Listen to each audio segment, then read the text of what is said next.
Happy New Year, everyone. Welcome to Flick and Reel, your friendly neighborhood fancast. We are your source for news, reviews, and daily discourse. I am your host, Jesse Swift, accompanied, as always, by Mr. Scott Fox. How are you, Scott? Doing fantastic. Happy New Year and congratulations on your engagement. Thank you This is very our much. first round in 2021. It is. It is a monumental occasion, so we're trying to start it off on the right foot, and I don't think any of us are stoked on the idea of celebrating 2020, so we will be in our next video celebrating 2021. But Yes. before we dive into topics, we do have a question for you watching.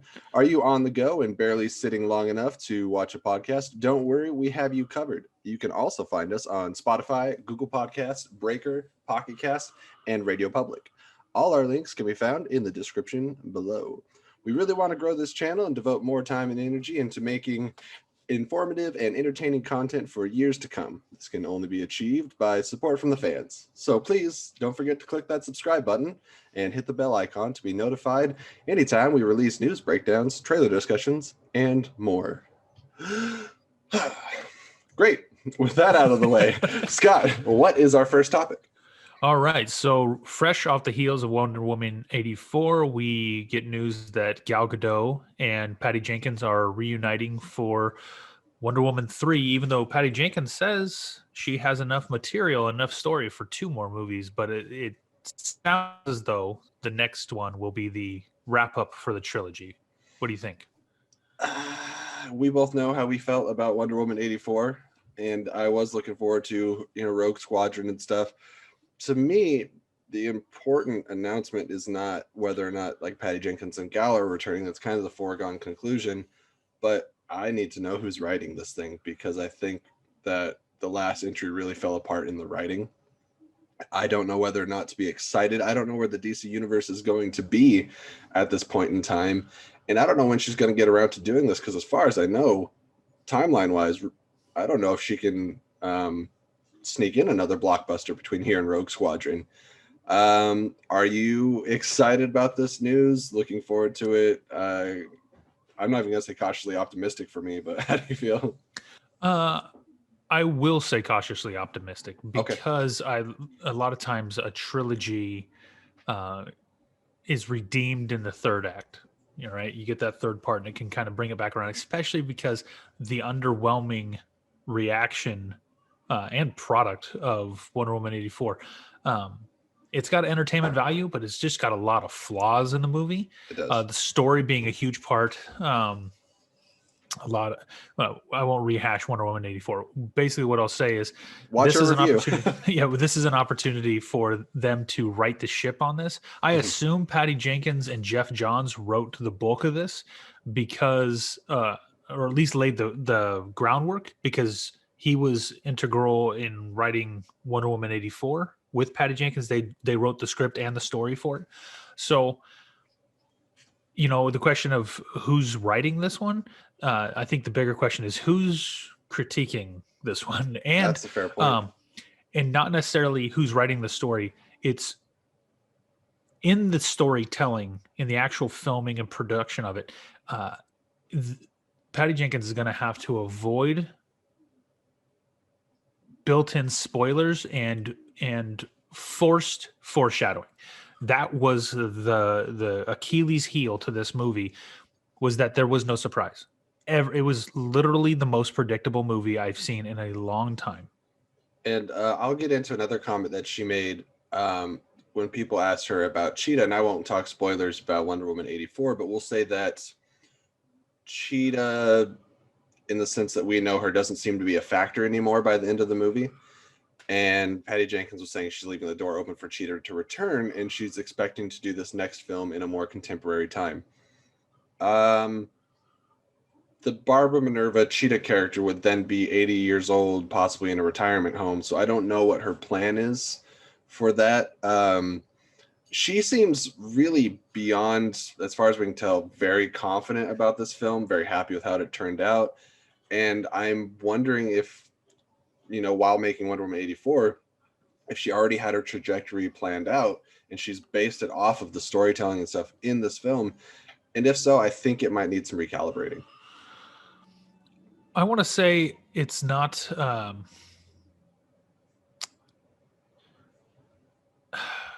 There's potential there. They can take things from the story and build off going forward. I think, um, again, tweaking. They can alter a couple things in order to right the ship on this. The biggest thing for me is going to be in the actual product that comes out.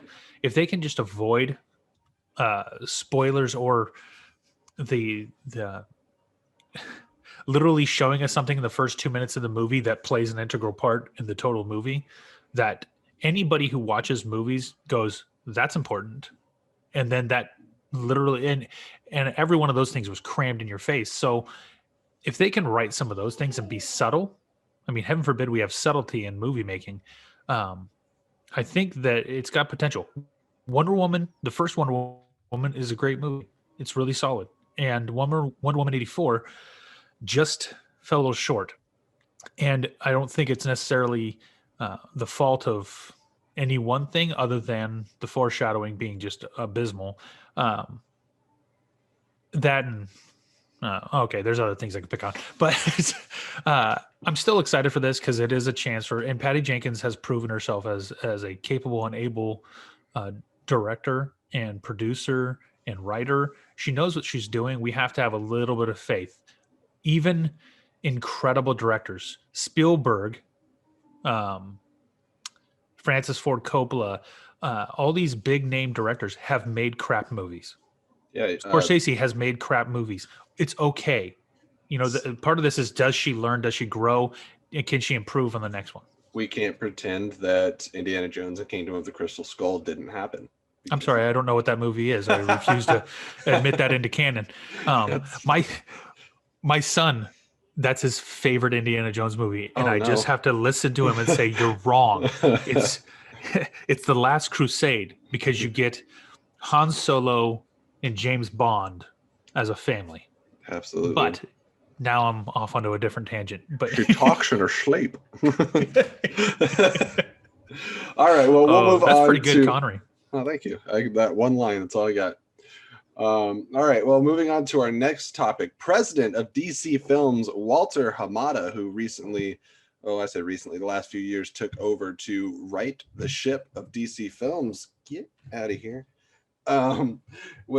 He stated that starting in the year 2022, Warner Brothers will be releasing 4 DC films a year. This year we had 2 this year. We had Birds of Prey and Wonder Woman. So he's looking at bumping it up to 4, and that also, on top of that, going into having series for smaller characters such as Batgirl and Static Shock on the small screen, like HBO Max. So what do you think of them ramping up production and ambition in the DC film universe? And do you think that they are at a successful enough point to do so? I'll say a couple of things. About time. But before they do any tie-in movies, push out the solo origin movies. We have learned so much from what Warner did wrong and what DC did wrong, cramming with BVS and Justice League, just mashing those forward.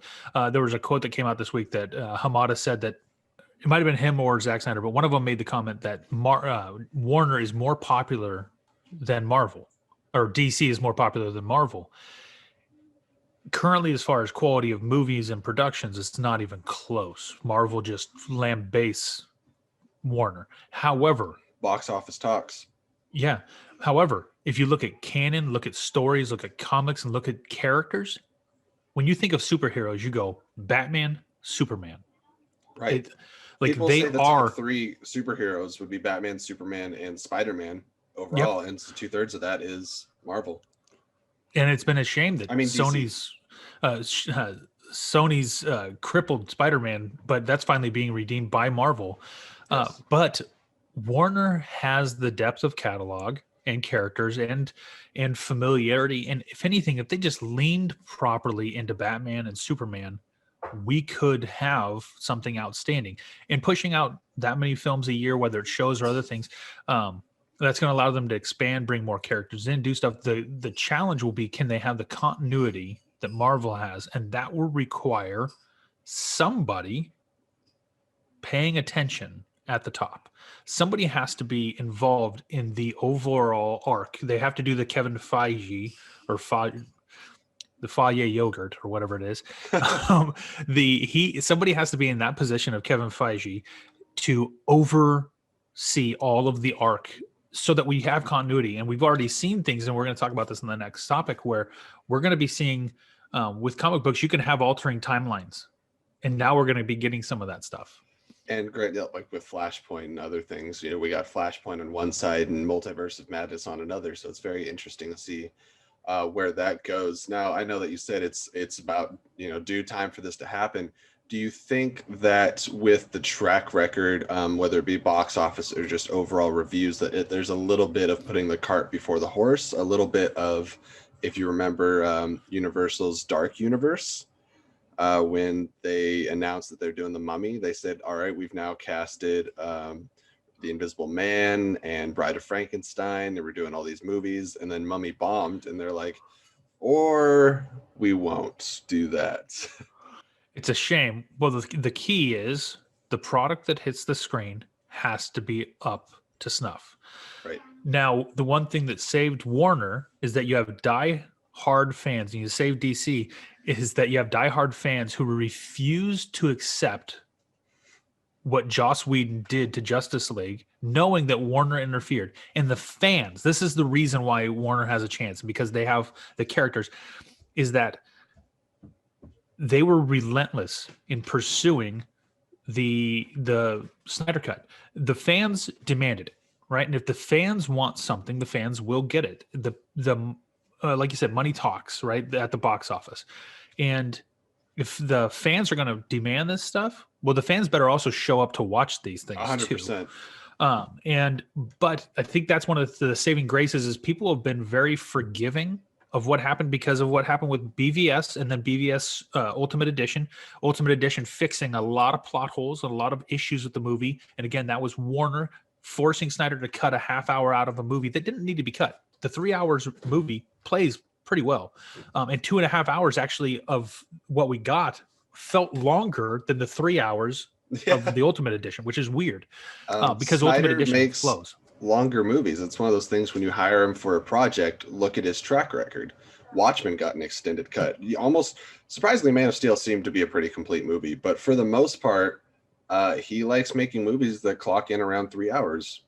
And when he originally talked about Justice League, he thought about making it into 2 parts, and ultimately that didn't happen. So he's like, I'm just going to have a 4-hour movie then instead of 2. So he's not, I mean, yeah, you should know what your limitations and restrictions are going into making a project maybe, but it goes both ways. He's not here for a 1.5 hour popcorn flick. He likes building, whether you like it or not, just epic, grandiose stories, and he doesn't do them in short periods of time. This isn't a Deadpool. No, you need a lengthy amount of time in order to build solid character development. We saw that in Justice League with the, or I guess they call it Justice League, and the rush. You didn't get any of the dynamics other than you got a little bit from the Flash, Barry Allen's kind of personality, sense of humor coming in helped. But there's a huge portion of Cyborg that we got in trailers and we were teased as though he was going to be an integral part. And when it came out, Cyborg was an afterthought. He literally was there to have been made by a mother box and to destroy a mother box. That was his story. Zach had said in the past that Cyborg and Ray Fisher's character was the centerpiece of the movie, and that was not felt in the theatrical cut.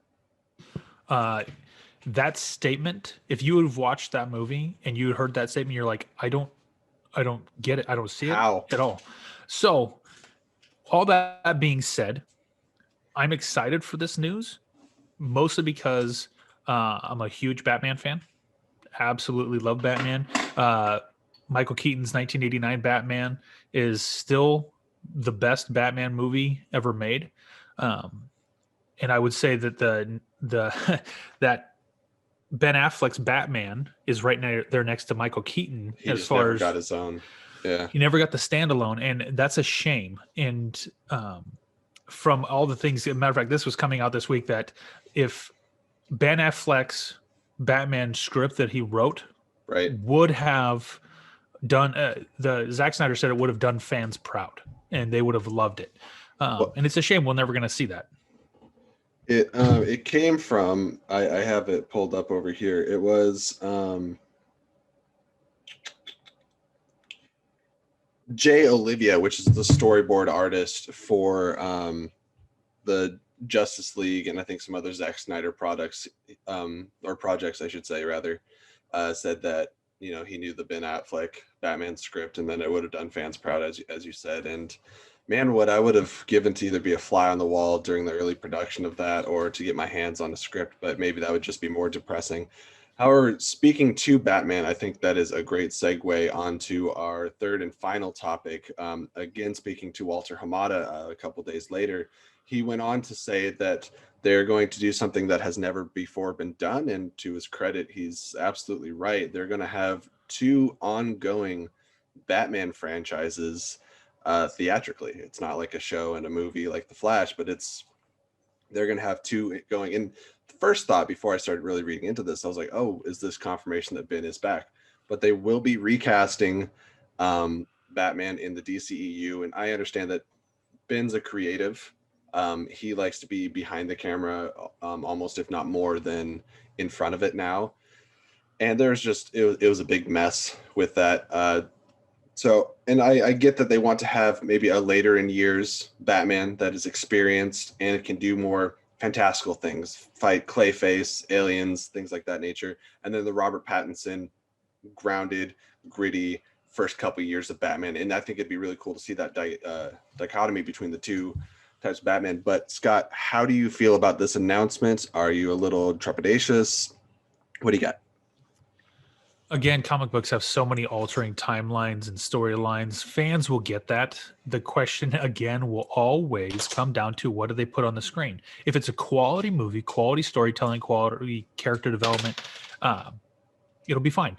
The one of the knocks on BVS and Justice League was that we had an older Batman, which left not a lot of forward progress. Unless Bruce Wayne takes a back seat and then we shift into a Nightwing becoming Batman, or we shift into Batman Beyond style Batman where we have a takeover there. I do love kind of the Flashpoint style of the Robert Pattinson Batman, and that we get a younger version of it. And if they can find a way to tie those 2 things in, of being like, hey, this is the kind of the pre-story of Batman, and then here's the down the road. But the problem with that is you have to be really careful about continuity. Well, you have 2 different Gordons. Different. Oh, that's true. Ethnicities. In that case, it's a separate universe, which is fine. But I think the shame is that we missed out on a lot of opportunity with Ben Affleck. We lost a couple of years when he was primed for that older Batman season. Even if it was just one, shame. I would have loved to have seen that Ben Affleck Batman Deathstroke movie, and just even if it was a one and done send off swan song, that'd been great. Especially with Joe Manganiello as Deathstroke, such a great casting. We are going to get to see again. We don't know that's for how long, but that's true. But at the same time, that window, the matchup there is that Ben Affleck and Joe Manganiello both being almost 6'4" and 240-ish, massive physically, the physicality of those 2 guys matched up. It's really hard. That's one of the knocks on Robert Pattinson so far, is that he struggled to put on the bulk to play Batman. So how much of it is him? How much of it is suit? We'll see. But I tell you what, boy, the trailer for the Batman movie gets me jacked up. When he takes the guy down, and when he says he's vengeance, and he takes the guy down and he's just slugging him on the ground, just pounding him in. It's the intense type of physicality that we got from Ben Affleck. The Ben Affleck, and you and I agree on this, the warehouse scene with Ben Affleck is the best physicality that we get to see of Batman. And while he doesn't murder anybody, Batman does kill people. There's casualties, but it's not murder, I guess. Well, they threw the grenade at me. I just kicked it back down a hallway. Yep. And by the way, I put that guy's face through the floor. But anyways, yeah, that's one of the things I'm optimistic about is that you can have the 2 separate as long as it's done well. My question being, we know where Robert Pattinson's going. What avenue they're going to take with the other storyline? And now we get to all over again. We thought we were going to be, for like another 10 years, we were going to be done wondering who would play Batman. But now we get to do it at least one more time. Who's going to be our DCEU Batman, which was one of my biggest fears when they started talking about Robert Pattinson. And they're like, well, this is going to be another story. This is separate. And I'm like, I don't need another Dark Knight trilogy. You know, I want Batman to interact with these other heroes. And this way, we get to have our cake and eat it too. And one of my complaints with Batman overall, because he is probably my favorite comic book character, I'm a huge Batman fan, is they've always missed an aspect of Batman. Whether they try to make it too hyper realistic, or they try to inject some humor in weird places, or they forget that he's a detective. We're getting this sorry about that. We're getting this detective noir style with Robert Pattinson, and then I think that we could get the more like DC animated Justice League show with this other Batman. And so conceptually, I'm very pleased. We could totally have a Batman Gotham type of Batman where there's centralized just there, and then you can have the Justice League universe where Batman actually has to take on more of a role globally, which would be perfect because you can paint those in two different settings. You can also paint one in a little bit happier, brighter light and one in a much darker light.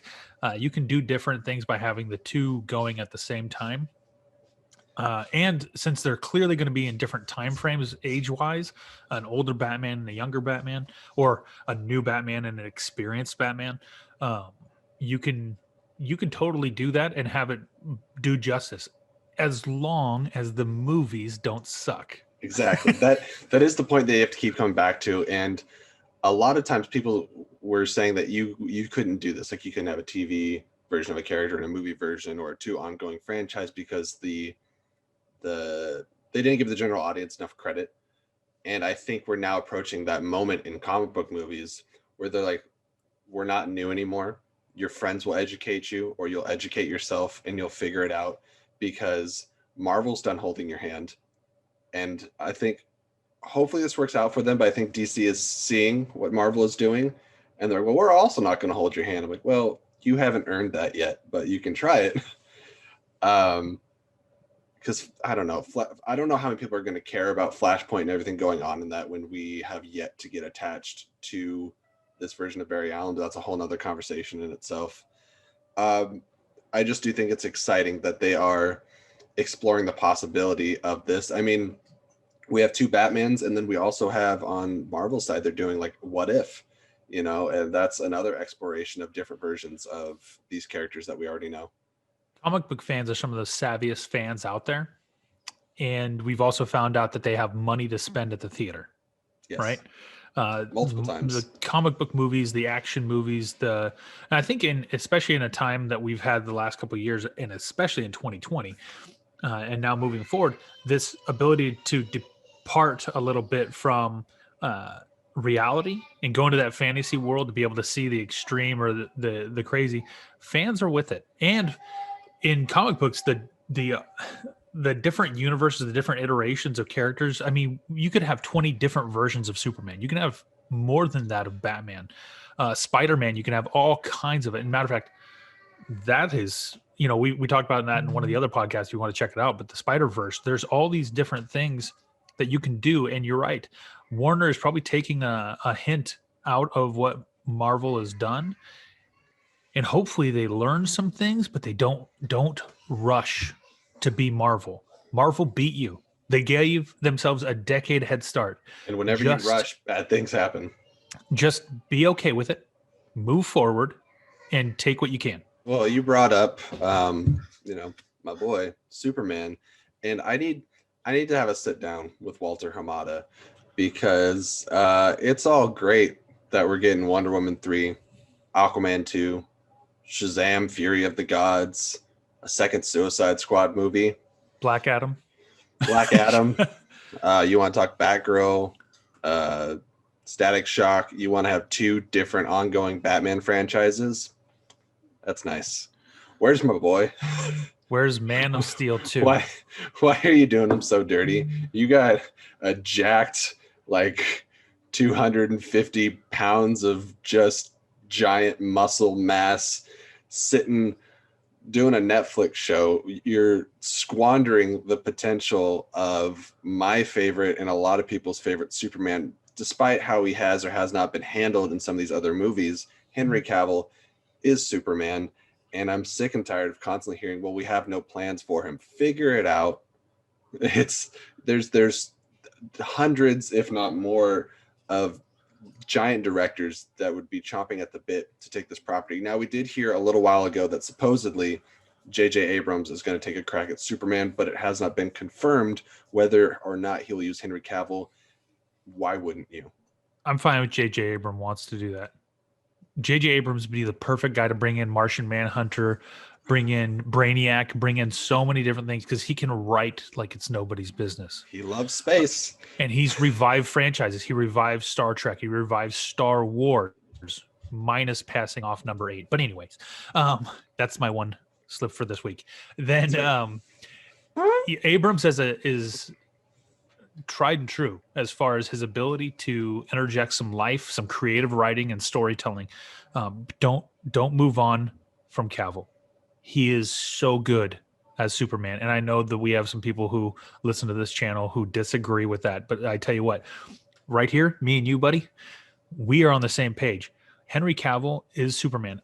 Also, I grew up in the 80s, and Christopher Reeve was Superman. He is Superman. And it was not until it didn't matter if it was Dean Cain or Brandon Routh or any of those guys, when Henry Cavill donned the suit, I was done. I was like, all right, this is my guy.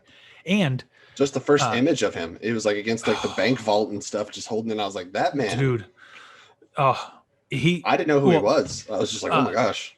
Well, I had seen Henry Cavill in Immortals and a couple other things, and such a good physical actor. And that one, he's a lean buff. Like, he's in shape, but he's lean. And then you saw the poundage that he put on to play Soups. And then one of the things that really caught the attention was the physicality of when he rips the door off the burning oil tanker and he's covered in flames and he's saving people. Like, you're in it with Henry Cavill. And I'm excited to see where they can go forward, because I know he's at least going to be in the revived Justice League movie. They've talked about Wonder Woman 3 possibly being a place to bring in Superman.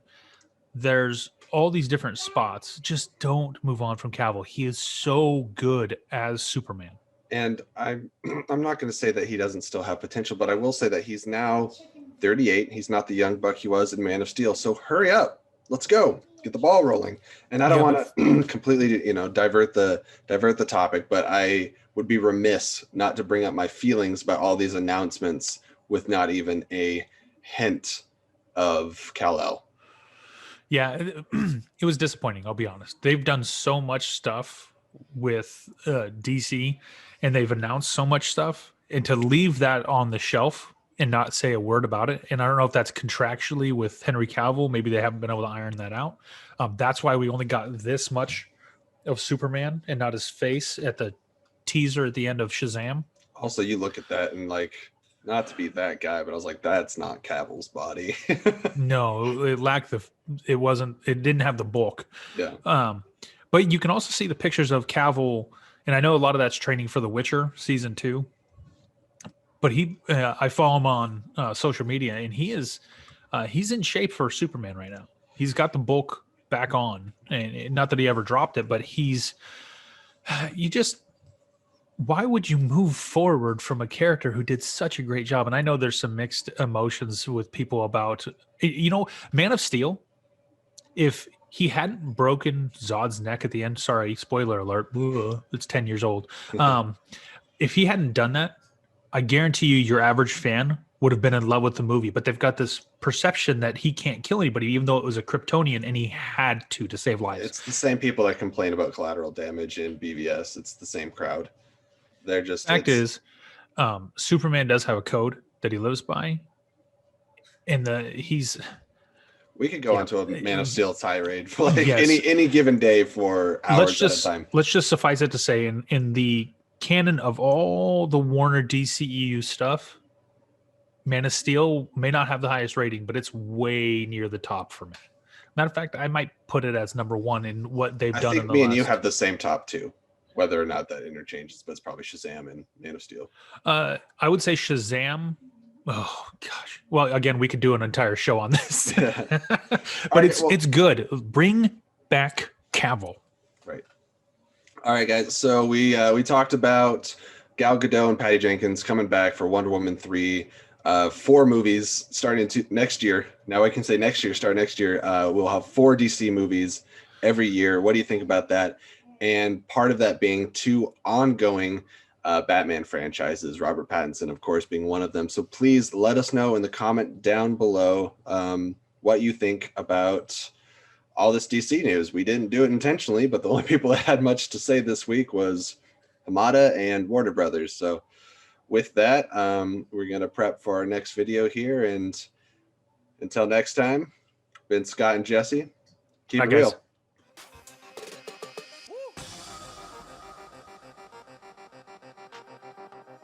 Hey everyone, Jesse here, and don't exit out quite yet. While I have you, I want to take just a quick second to talk with you about something that's very important to me.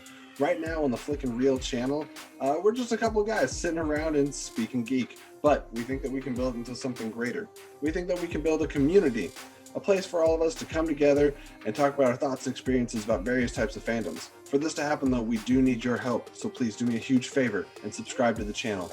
Along with that, click that little bell icon that notifies you anytime that we upload new content for your viewing pleasure. So again, thank you so much for stopping by and visiting us this week. We hope we'll see you again next week.